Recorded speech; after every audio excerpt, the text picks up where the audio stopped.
चलिए दोस्तों बात करते हैं इस एक और नए क्वेश्चन के बारे में।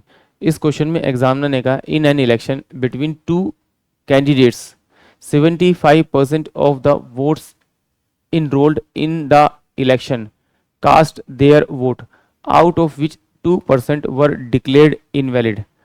A candidate got 9261 votes, which was 75% of the valid vote.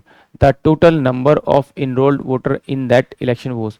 यानी एग्जामिनर ने क्या कहा कि एक इलेक्शन हुआ जिस इलेक्शन में टोटल जो वोटर थे वो 100 थे, बट जो वोट डाली गई उसमें से सिर्फ 75% लोगों के द्वारा डाली गई, यानी 75 लोगों ने वोट डाली, और जो वोट डाली गई उसमें से 2% जो है इनवैलिड हो गई। तो इनवैलिड हो गई तो 75 से मल्टीप्लाई करेंगे तो 150 यानी 1.5, तो 1.5 इसमें से माइनस करेंगे तो टोटल जो वैलिड वोट आएगी वो 73.5 आएगी। फिर एग्जामिनर ने कहा कि एक कैंडिडेट ने 75% वोट लिया वैलिड वोट का, और जो वोट मिली उसे 9261 मिली है। तो इसका मैं 75% निकालूंगा। 75% का मतलब 25 3 75 25 चौके 100, यानी कि डायरेक्ट 735 बाय में आप 10 कर लीजिए से, और इसे 25 3 75 और 25 चौके 100 इसे ऐसे लिख लीजिए। छोटा कर लेते थोड़ा सा, 5 5 दूनी 10, और ये कितना हो जाएगा 5 एकम 5 5 एकम 5 5 चौक 20 और 5 सत्ते 35, यानी कि ये हो जाएगा 147 इंटू में 3 बाय में आपका कितना हो जाएगा, ये आपका 8 हो जाएगा।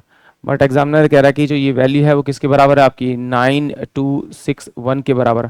और 9261 क्या होता है, 21 का क्यूब होता है। 21 इंटू में 21 इंटू में 21, यानी अगर क्यूब और स्क्वायर आपको याद है तो कहीं ना कहीं आपको कैलकुलेशन में थोड़ी हेल्प मिलेगी। अब देखिए इस वैल्यू को मुझे इसके बराबर बनाना है, मुझे नहीं पता किससे मल्टीप्लाई करना है।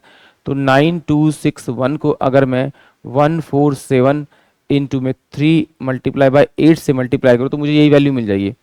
तो इसको कैसे मैं मल्टीप्लाई करूँगा, तो ये 7 तिया 21, 7 तिया 21 और 4 तिया हमारा 14, और ये 3 और 1 4, यानी कि 441 आ रहा है। अब देखिए 441 जो होता है वो 21 का स्क्वायर होता है, और ये 21 का क्यूब है, तो इसको इससे मैं डायरेक्ट काटूंगा तो 21 आ जाएगा, तो ये 8 हो जाएगा और ये आपका 16 हो जाएगा। यानी कि इस नंबर को मैं 168 से मल्टीप्लाई करूँ तो ये वैल्यू होगी, इससे मल्टीप्लाई किया उसी से आप इससे मल्टीप्लाई कर दीजिए, यानी कि 16800 आपके पास में टोटल नंबर ऑफ वोटर्स आ जाएंगे। यानी कि ऑप्शन जो ए होगा वो इस क्वेश्चन के लिए करेक्ट होगा। आई होप आप सभी क्वेश्चन समझ में आया होगा।